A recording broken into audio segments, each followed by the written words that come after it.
Irmãos, graças a Deus por tudo que Deus tem feito em nossas vidas. Hoje, nossa lição de número 13. O tema é: o tempo de Deus está próximo. Irmãos, nós estamos vivendo os últimos dias da igreja, todos nós temos consciência disso e sabemos que esse dia de o Senhor vir nos ares buscar a sua igreja está muito perto. Então, meus irmãos, o nosso texto do dia diz assim: o Senhor não retarda a sua promessa, ainda que alguns a tenham por tardia. Ou seja, nós achamos que está muito longe a volta de Jesus, ou de repente parece que não vai acontecer. Mas, meus irmãos, nós temos que ter a certeza que o Senhor está muito próximo. Esse dia vai acontecer, esse dia vai chegar, o Senhor virá arrebatar a sua igreja, e isso, meus irmãos, nós podemos ter certeza, porque assim como ele subiu aos céus, ele virá na terra para buscar o seu povo, meus irmãos. Não até a terra aqui, mas nós sabemos que até as nuvens. E a nossa leitura bíblica em classe, o nosso texto bíblico, que está em 1 Tessalonicenses capítulo 4, versículo 16 ao 18, diz assim: porque o mesmo Senhor descerá do céu, com alarido, com voz de arcanjo, com a trombeta de Deus, e os que morreram em Cristo ressuscitarão primeiro. Depois nós, os que ficarmos vivos, seremos arrebatados juntamente com eles nas nuvens, ao encontrar o Senhor nos ares, e assim estaremos sempre com o Senhor. Portanto, consolai-vos uns aos outros com estas palavras. Irmãos, essa lição dos jovens é semelhante à lição que nós tivemos dos adultos. Porém, irmão, nós vemos que esse dia vai chegar, sim. O Senhor virá arrebatar a sua igreja. Nós sabemos que quando fala acerca do que aqueles que ressuscitarão primeiro vai receber o corpo glorificado primeiro. Então nós vemos, meus irmãos, claro, muitas divergências acerca disso, porque alguns creem no arrebatamento secreto, outros não creem. Nós cremos no arrebatamento secreto, porém tem igrejas que não creem no arrebatamento secreto. Mas nós temos que saber que esse dia vai chegar, o Senhor virá arrebatar a sua igreja, como nós cremos que será nos ares, e nós não precederemos aqueles que dormem. É claro que eles vão ser arrebatados primeiro, vão receber o corpo glorificado primeiro do que nós. Apesar, meus irmãos, que as coisas são muito rápidas, quando se trata disso, são muito rápidas. Porém, nós sabemos que também não existe o sono da alma, né? Pelo fato aqui de estar escrito que vamos ser arrebatados e parece que ninguém está no céu desfrutando. Quem morre aqui ou está no céu desfrutando do céu, ou está no Hades, não ainda no inferno, lago de fogo, mas no abismo, sendo atormentado. Porque o inferno vai ser inaugurado quando for o diabo e seus anjos lançados no lago de fogo. O nosso comentário, nossa introdução, diz assim: muitos questionam por que Deus não aparece logo na história e destrói com isso todo o materialismo e desobediência.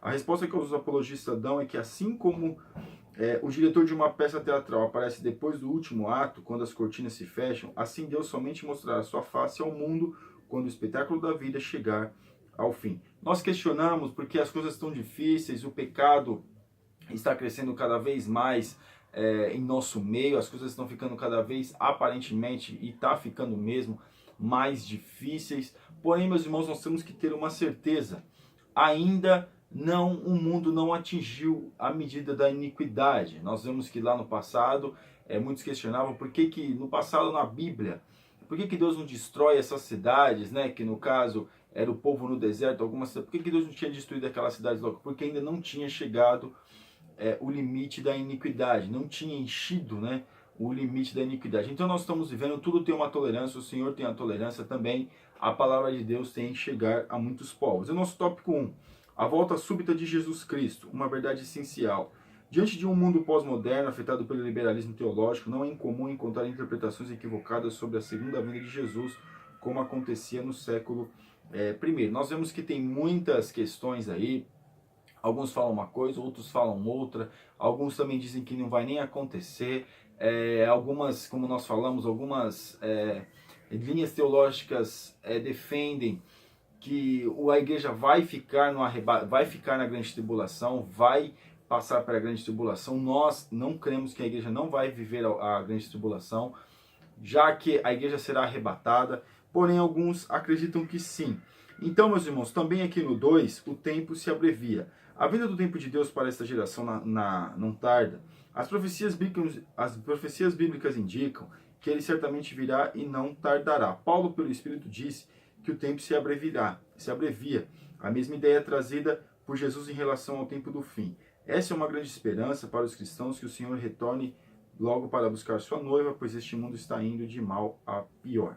Irmãos, eu vou dar uma lida um pouquinho mais extensa nessa lição, porque tem alguns dados aqui que precisam ser ditos. Porém, nós estamos falando aqui de acerca de abreviar os dias. Irmãos, eu acredito que os dias estão sendo abreviados. O nosso dia não rende. Mas vai dizer, mas é muita correria, é que agora é muita correria, tem que trabalhar e tal. Perceba, meus irmãos, que nós já estamos no final de ano de novo. Nós já estamos no final do ano praticamente, meus irmãos, já estamos entrando no mês de outubro. Mas ainda estamos no final de setembro, mas já estamos entrando no quarto trimestre da escola dominical. Essa é a última lição. Então veja que os dias realmente estão sendo abreviados, e com certeza é por amor aos escolhidos neste mundo, porque o mundo está difícil. Nós sabemos que antigamente rendia muito mais o nosso dia do que o dia de hoje.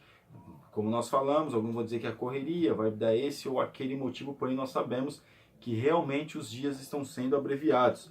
E o 3 aqui, uma invasão aguardada. A essa invasão de vida chamada arrebatamento da igreja, Paulo diz, aguardando bem-aventurada esperança e o aparecimento da glória do grande Deus, o nosso Senhor Jesus Cristo. O momento da chegada do noivo é aguardado com toda a expectativa, da mesma forma que havia expectação para o encontro entre Isaac e Rebeca. Então nós vemos que há uma alegoria aí, há um exemplo, e nós vemos que como Isaac estava esperando Rebeca, assim, nós vemos que é uma analogia acerca de Cristo esperando a sua igreja. Então veja que aqui o Senhor Jesus espera no sentido em que a nossa mentalidade consegue alcançar, de esperar. O Senhor sabe o dia certo que vai vir arrebatar a sua igreja. Então, o momento da chegada do noivo é aguardado com toda a expectativa. É uma bela alegoria. Aliás, foi essa grande promessa esperada pelos heróis da fé no Antigo Testamento, por isso, no arrebatamento, eles ressuscitarão primeiro. Então nós vemos, meus irmãos, que esse dia vai chegar. Creia no arrebatamento da igreja. O Senhor dá várias alegorias, vários exemplos aí. Aqui está falando acerca de Isaac e Rebeca, daquilo que o Senhor Deus colocou para nós entendermos, uma forma de nós entendermos a noiva, o noivo, como o noivo espera a noiva, ansiosa para entrar na igreja. Todos no casamento sempre de olho na noiva. Não que o noivo não seja importante, mas o noivo é sempre de olho, sempre o pessoal esperando a noiva. Então veja que a mesma coisa, alegoria. Nós vemos que o Senhor, vamos dizer, isso é a nossa linguagem para nós entendermos o Senhor, a nossa espera. E o 2 aqui, os sinais que precedem a volta de Jesus. A convulsão da natureza. Então eu vou ler essas partes aqui. Aquilo que se deu na natureza enquanto Jesus estava na cruz acontecerá em grande escala nesse tempo, como princípio de dores. Assim como durante o drama do Calvário, ao meio-dia começou a escurecer, e toda a terra ficou 3 horas na escuridão, a terra tremeu e as rochas se partiram. Também no fim dos tempos haverá convulsão da natureza em piores proporções. Irmãos, nós já estamos vendo isso acontecendo. Essas coisas já estão acontecendo. A natureza está mais feroz mesmo, mas giram dados que já houve tsunamis no passado, já houve terremotos, já houve vários fenômenos. Hoje nós temos essas notícias porque o homem consegue medi-las. Porém nós sabemos, irmãos, que hoje as catástrofes estão maiores. Nós vemos que mas seca sempre existiu no mundo, mas as coisas estão cada vez piores. O alimento que nós comemos estão cada vez mais cheio de agrotóxicos, mais cheio de conservantes, e está fazendo cada vez mais mal à saúde. Se você pegar alguns anos atrás, os alimentos tinham mais sabor, tinham mais gosto, eram vendidos de uma forma melhor. Nós vemos que até antigamente a maçã era até, para quem é mais velho sabe que a maçã se vendia num papel roxo, toda ali arrumadinha. Hoje não, hoje você vai lá, pega um monte de maçã lá, e é cheio de agrotóxico. Antigamente não era assim. Então nós vemos que várias catástrofes da natureza, fora o homem também, que cria muitas coisas através da poluição. Alguns até defendem que existe uma arma lá no Alasca que consegue fazer isso com o tempo, algumas coisas. É claro que isso não tem que ser defendido por nós, mas nós sabemos, irmãos, que contudo, as coisas estão acontecendo por quê? Porque está chegando a vinda do Senhor. Tanto a questão climática também quanto a questão moral.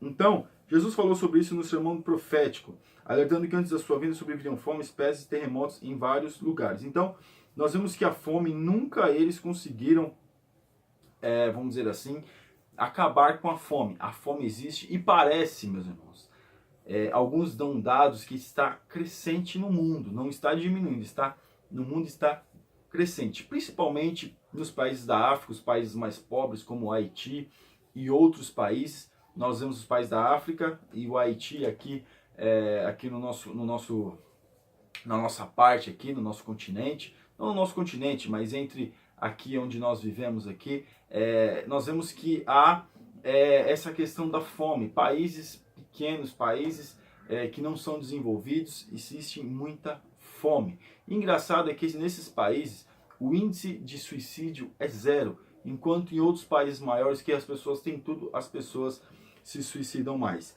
Mas nós vemos que, por outro lado, segundo a agência da ONU, em 2015, 795 milhões de pessoas passaram fome no mundo. Nos últimos 25 anos, o número de países africanos que enfrentam crises alimentares duplicou com relação às pestes. Elas, ao longo da história, já vitimaram mais pessoas que todas as guerras juntas. No século 20 e 21, inúmeras foram as epidemias que atingiram o mundo. Gripe aviária, gripe suína, ebola, AIDS, dengue, zika.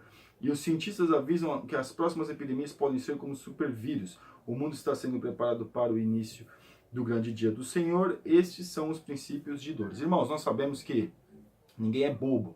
Muitos desses vírus aí são criados pelo homem mesmo, o homem que manipulam esses vírus. Mas tudo com a permissão de Deus para que isso venha a ser uma crescente e nós acabando sendo prejudicados com esse tipo de doença, né? Nós estamos aqui neste mundo, estamos sujeitos, porém nós estamos sendo prejudicados com esse tipo de vírus. E claro, meus irmãos, que isso é tudo permissão de Deus. Hoje nós tivemos diversas doenças, hoje as doenças têm se alastrado, doença sexualmente transmissível tem se alastrado pelo pecado do homem, mas as coisas estão acontecendo. E também o aumento da rebelião. O 2. Uma das características dos dias que antecedem a volta de Jesus é o aumento das rebeliões. Jesus mencionou guerras, rumores de guerras, nação contra nação, reino contra reino, o que demonstra uma crescente rebelião nas pessoas. Em 2014, pesquisa realizada entre 162 países demonstrou que somente 11 não estavam envolvidos em guerras. Então, alguém vai dizer assim, mas teve a Primeira, a Segunda Guerra Mundial no século passado, porém hoje nós vemos que a guerra é uma guerra civil. Já tivemos a guerra do Iraque, já neste século, já tivemos, meus irmãos, a guerra agora na Síria, que dizimam as pessoas têm que ir embora dos seus países, os países da África que vivem em guerra civil. Então agora o terrorismo, nós vemos que existem várias guerras, a Primeira Guerra Mundial e a Segunda Guerra Mundial envolveu todo mundo. Hoje nós temos guerras isoladas e nós vemos também rumores de guerras. A Coreia do Norte fazendo esses testes nuclear, teste nuclear também, que eles têm a bomba nuclear.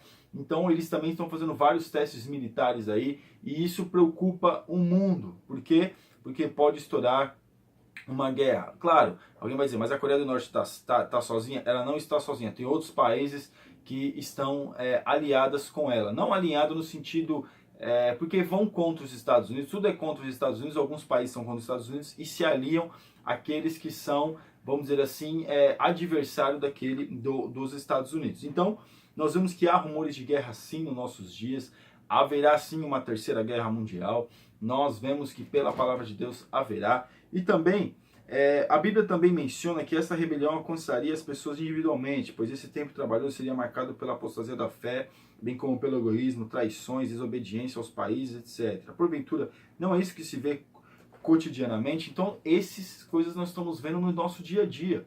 Isso não é segredo para ninguém.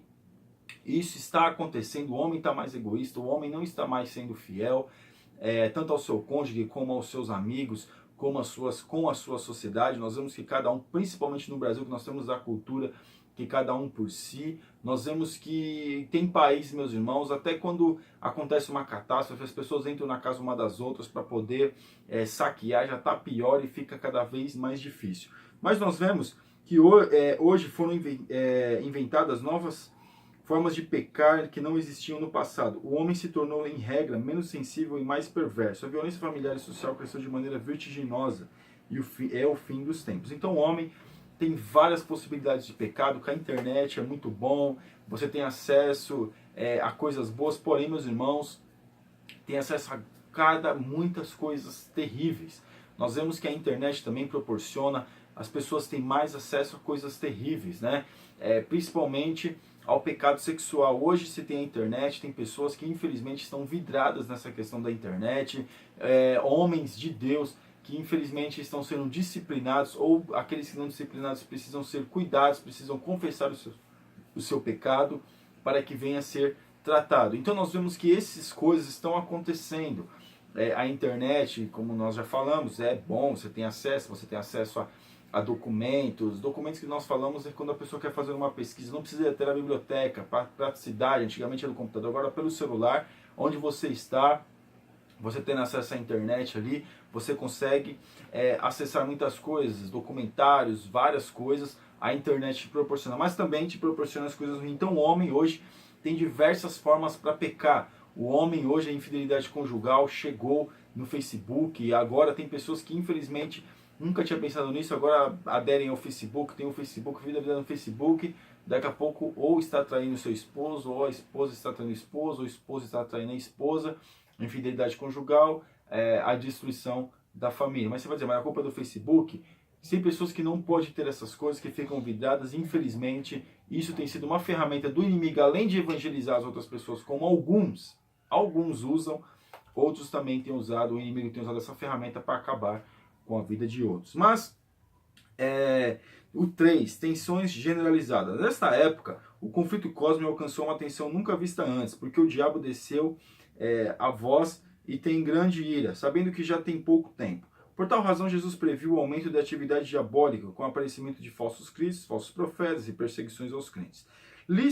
A lista dos falsos cristãos e falsos profetas é grande e não para de crescer. Somente nos últimos tempos, pessoas como Vissarion da Rússia, David Schuyler da Inglaterra, Ernest Lenormand dos Estados Unidos, Jim Jones da Guiana, Shoko Asahara do Japão, Marshall Alfred dos Estados Unidos, José Luiz de Jesus Miranda dos Estados Unidos, entre muitos outros, intitularam-se Cristo ou seu profeta. Irmãos, esse aqui é uma coisa que dá na cara que não é, claro, nós vemos que não é.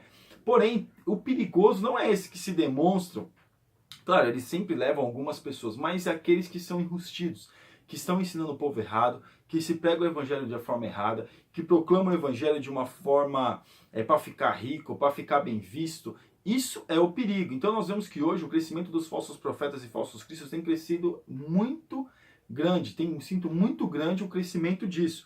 E também, do outro lado, no Oriente Médio, em 1910, cerca de 13% da população era cristã, mas em 2010 esse percentual caiu para 4,3% diante da ferrenha perseguição. Muitos têm sido mortos, fugiram ou mesmo foram forçados a renegar a fé. Recentemente, alguns grupos terroristas têm assassinado cristãos e publicado o feito nas redes sociais. Satã está ativo no planeta Terra. A igreja precisa despertar, pois o noivo está às portas. Irmãos, para ser crente no Oriente Médio é muito difícil, principalmente naqueles países ali onde o Estado Islâmico ali comanda. Porém, hoje uma religião que cresce muito no mundo é a religião muçulmana. Tem crescido muito no mundo. Alguns aderem por moda, outros aderem porque está sempre na mídia, outros aderem, meus irmãos, porque achou bonito e vai lá e adere. O que eu quero dizer?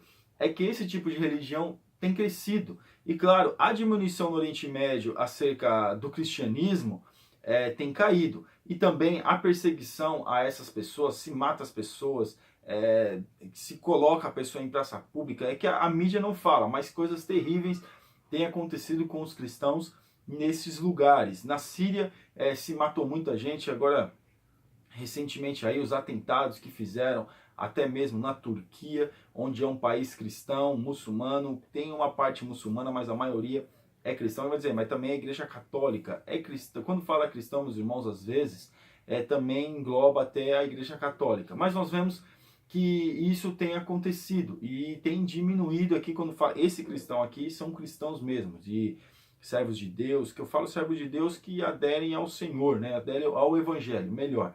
aderem ao evangelho. Então nós vemos que esses dados têm caído, as pessoas, e hoje no Brasil tem crescido essa questão do evangélico. Mas o que acontece? A igreja no Brasil está crescendo ou está inchada? Muitos estão aderindo ao evangelho, mas nem sabem o que é evangelho porque não se ensina o evangelho. E aí que entra a parte dos falsos cristos. O 3. Um dia glorioso para os remidos, vitória sobre a morte. A morte, o mais piedoso ao mesmo tempo, justo e benevolente evento deste lado da vida. Tem assombrado os homens desde o início. Ela é impiedosa porque não retroage em face de súplicas. É justa porque retribuiu-se corretamente o pecado e é benevolente por evitar que o mal do pecado dure em nós para sempre. Se não fosse a morte, como dizia S. L. Lewis, o pecado transformaria os homens em demônios. O fato é que mesmo diante de tudo isso, ninguém aceita a morte, porque Deus colocou no coração do homem o anseio pela eternidade. Ninguém quer morrer. Hoje até os crentes mesmo têm medo da morte. Infelizmente, às vezes chega a morte do ente querido, as pessoas se acabam, e às vezes a pessoa estava sofrendo nessa terra e foi para um lugar melhor. Eu sei, meus irmãos, que ninguém quer perder, a dor da saudade é muito grande. Mas as pessoas sentem isso e também o crente hoje tem medo da morte. Meus irmãos, nós crentes, nós servos de Deus, nós não temos morte, nós temos vida eterna. Quando nós partimos daqui, não será o fim, será o começo de todas as coisas para nós. O fim acaba, ao que parece aqui, mas nós vamos começar ainda. Porque depois, meus irmãos, disso aqui, de tudo isso que está acontecendo nessa terra, segue-se o juízo para alguns e a vida eterna para outros. O juízo para aqueles que não morrerem com Cristo, e a glória para aqueles que estiverem com Cristo, ou seja, desfrutar da glória que o Senhor preparou para nós, né? O 3. Para sempre com o Senhor. O desejo de Jesus em estar perto da sua igreja todos os dias é para todo o sempre. Será cumprido no dia do arrebatamento, pois a partir dali estaremos sempre com o Senhor. Cada cristão deve lutar arduamente para naquele dia eterno. Todos estarmos ali com Ele em santo gozo, adoração, Maranata, ora vem, Senhor Jesus. Então, nós temos que desejar o dia do Senhor. Não, meus irmãos, desejar o dia do Senhor para que as pessoas venham sofrer, para que as pessoas venham pagar, se assim a gente pode colocar, para que venha acontecer. Não, nós temos que desejar o dia do Senhor. Por quê? Porque será um dia glorioso, nós estaremos com o nosso Deus, nós estaremos com Jesus ali, face a face, desfrutando daquilo que Jesus preparou para nós. Então, o nosso desejo de sermos salvos tem que ser esse, estarmos com o Senhor Jesus por toda a eternidade, não, eternos, estarmos com o Senhor eternamente, tem que ser o desejo do nosso coração. Então, nós temos que parar e pensar o seguinte, nós temos que desejar a volta do Senhor. E se porventura, meus irmãos, infelizmente isso é uma coisa que às vezes a gente gosta de falar, se nós estivermos no encontro com o Senhor antes, que seja bem-vindo. Se algum ente querido nosso estiver tido um encontro com Deus e for salvo, glória a Deus por isso. Então, a morte para nós tem que ser vida, assim como o apóstolo Paulo falou, o meu morrer é ganho e o meu viver é Cristo. Né? Então, nós temos que ansiar e desejar pela volta do Senhor, fazermos a nossa parte nessa terra e estarmos preparados para encontrarmos com o Senhor nosso Deus. As coisas estão acontecendo, as dificuldades estão aí. Infelizmente, nós estamos vivendo falsos dias de muitos falsos profetas, homens que ensinam assim o evangelho absurdamente, inventam linhas teológicas absurdas, pessoas são enganadas porque não leem a Bíblia, não oram, não buscam a Deus para conhecer mais a Deus. Hoje, com essas redes sociais aí, que é uma ferramenta boa, se fala muita besteira, se fala muita bobagem, o WhatsApp se coloca tanta bobagem no WhatsApp, e não é o WhatsApp de não crente, de ímpio, não. É o WhatsApp de crente. Se usa essa ferramenta para colocar tanta besteira, tanta coisa que sem cabimento. Mas, infelizmente, as pessoas estão nesse nível. Mas nós temos que nos preparar, buscarmos a Deus e esperar e ficarmos preparados para esse dia. Nossa conclusão. Essa incursão que o Senhor fará sobre a humanidade, embora não seja final e definitiva, será muito importante, pois culminará com os fins dos sofrimentos da igreja. Aquela que anunciou a cosmovisão do Evangelho, cumprindo seu mandato cultural e vivendo a contracultura do reino. Porque está perto o dia, sim, está perto o dia do Senhor, dia nublado, o tempo dos gentios ele será. Então, meus irmãos, esse dia vai acontecer. Vai acontecer, eu querendo ou não querendo, esse dia vai chegar. Se você quiser que esse dia chegue, ele vai chegar. Se você não quiser, ele vai chegar do mesmo jeito. Se você quer morrer, o dia Se nós não formos arrebatados com o Senhor, nós um dia teremos que nos deparar com a morte ou nos depararmos com a vida. Porque aquele que morre salvo é vida, aquele que morre que não é salvo é morte. Então, meus irmãos, prestemos atenção nisso e vamos desejar a volta do Senhor. Maranata, ora vem, Senhor Jesus. Amém, irmãos? Que Deus abençoe a sua vida. Essa é a nossa última lição. Que o próximo trimestre, você e eu, nós possamos nos aplicar mais na escola dominical e com isso enriquecermos mais a nossa vida diante de Deus. Amém? Você ainda aqui no nosso canal está convidadíssimo a assinar e que Deus te abençoe poderosamente. Fique na paz, irmão. Deus abençoe.